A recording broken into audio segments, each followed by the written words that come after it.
theoretically show that you could also either double check your answer using rejection regions, or you could have done this problem using rejection regions. Once you got your z value from your calculator, which was a z equal to negative 2.25, that was your test statistic from your calculator. That was from your two prop, because we have two proportions. This was your test statistic from your 2 prop z test. So our 2 prop z test. Okay.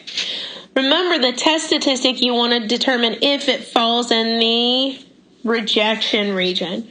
Well, you'd have to create the rejection region using your alpha, which was 0.05. Well, we had a left tail test, so that means the alpha would go in that left tail here. And you'd have to work backwards to figure out what the z value is that matches up with this area.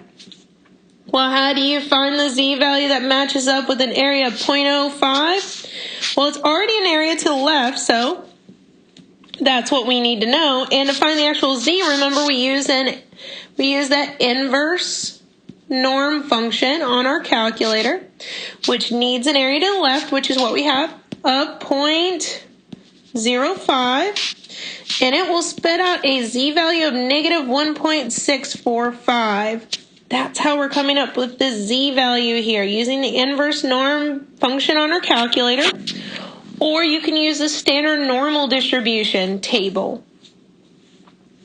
Now this is our rejection region picture.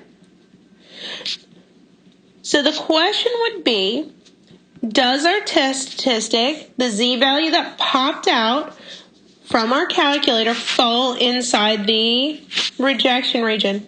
Well, negative 2.25 would be over here on our number line on the left-hand side, so it'd be right around, let's say, here. So it does, if it falls there, then it's going to fall inside of the rejection region. Well, if it falls inside of the rejection region, remember that means we're going to reject H naught.